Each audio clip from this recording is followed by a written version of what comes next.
Namun nampaknya mereka terlambat karena api sudah melahap. Hai semuanya, terima kasih telah mengklik video ini dan selamat datang.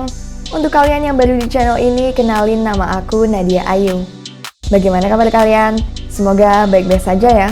Dan selalu stay safe and stay healthy meskipun pandemi belum juga usai. Anyway, di video kali ini aku akan membahas tentang sebuah peristiwa kejahatan yang melibatkan ibu dan anak di Manchester, Inggris. Kejadiannya ini berlangsung tepatnya tahun lalu. Gimana sih cerita lengkapnya? Langsung saja, mari kita simak video berikut ini.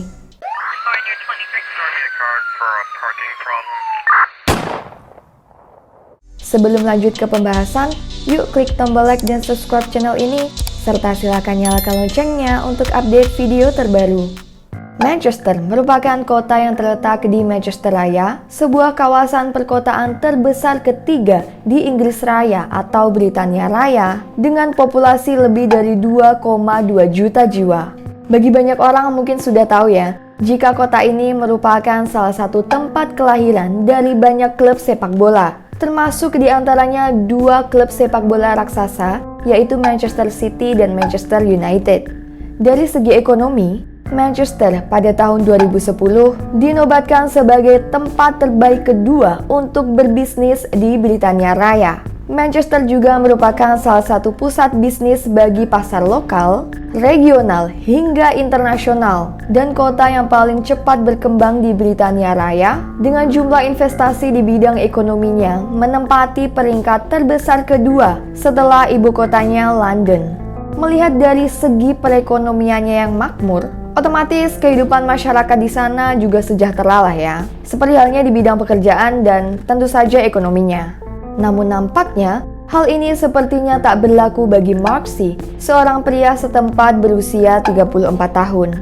Mark adalah pekerja serabutan yang suka mabuk-mabukan, masih suka minta duit ke orang tuanya buat mabuk, dan tinggal di rumah ibunya, Sandra C, beserta tunangannya yang sedang hamil yaitu Natalie. By the way, Bu Sandra keadaannya udah nggak fit lagi. Karena sebelumnya beliau pernah patah tulang kaki, terus dioperasi, dipasang pelat logam gitu. Keluarga ini tinggal di sebuah rumah bergaya bungalow, atau bisa dibilang rumah klasik sederhana ala barat, yang sebagian besar materialnya terbuat dari kayu. Malam hari pada 13 Juli 2021, Mark yang dalam keadaan telah mabuk sedang bersama ibunya di ruang tamu, lagi marah-marah karena Bu Sandra menolak ajakannya untuk minum whisky. Gak cuman itu, dia juga minta uang untuk membeli minuman alkohol lagi yang juga ditolak sama ibunya. Mungkin capek gitu ya, anaknya minta duit mulu buat hal yang gak berfaedah.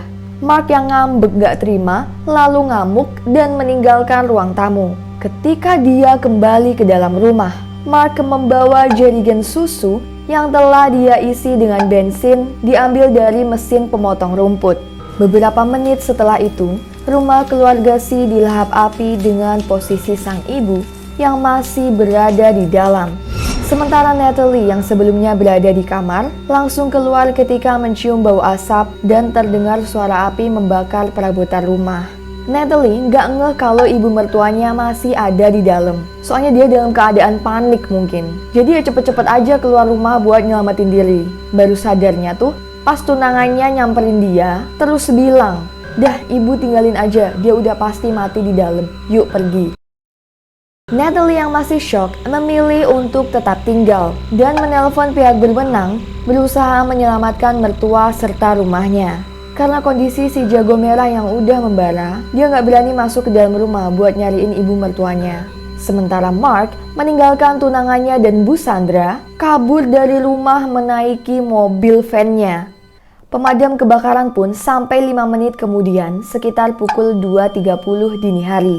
Jadi kebakarannya itu berlangsung tengah malam ya. Namun nampaknya mereka terlambat karena api sudah melahap hampir seluruh bangunan rumah tersebut. Seperti yang aku bilang tadi, rumah ini sebagian besar materialnya kan terbuat dari kayu. Jadi api bisa lebih cepat menyebar daripada jenis material bangunan lain. Para petugas langsung berusaha memadamkan api tersebut. Dan setelah padam, mereka melakukan penggeledahan di dalam rumah. Tubuh sang ibu yang terperangkap dalam kepungan api ditemukan telah hangus terbakar di ruang tamu. Kepolisian yang datang tak lama setelah tim pemadam kemudian melakukan penyelidikan. Natalie menceritakan kronologi yang dialaminya. Polisi pun memburu Mark dan menemukannya 16 jam kemudian di halaman sebuah gereja yang berjarak kurang lebih 19 km dari rumah dengan luka bakar di tangan dan kakinya. Mark pun diinterogasi, kemudian dinyatakan sebagai tersangka. Jaksa penuntut mendapatkan bukti bahwa waktu kejadian, Mark sedang dalam keadaan mabuk berat ketika dia kasar ke ibu dan tunangannya yang sedang hamil 2 bulan. Saat ibunya menolak memberikan uang untuk membeli minuman keras lagi, Mark mengambil jerigen susu berukuran 6 liter yang diisi bensin, lalu dilemparkan ke arah ibunya. Bensinnya tumpah kemana-mana. Selanjutnya, dia mengeluarkan pemantik dan mulai membakar bensin tersebut. Awalnya, Mark menyanggah tuduhan bahwa dia sengaja menyalakan api dengan tujuan membunuh ibunya. Dia bilang hanya ingin memberi pelajaran pada Bu Sandra, tapi yang terjadi, api justru dengan cepat membesar. Pernyataan tersebut bertolak belakang dari bukti investigasi, dan diketahui bahwa dia memang bermaksud untuk membunuh atau setidaknya memberikan luka yang serius pada sang ibu. Ya secara nuangin berliter-liter bensin terus dibakar, tapi dia bilangnya cuma mau ngasih pelajaran doang ke ibunya kan aneh. Kalau bahan bakarnya segitu banyaknya, logikanya udah pasti api yang dihasilin gede banget kan.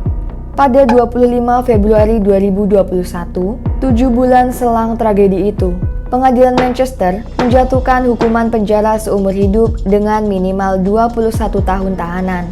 Jadi pada tahun 2043, dia ada kemungkinan untuk dibebaskan secara bersyarat.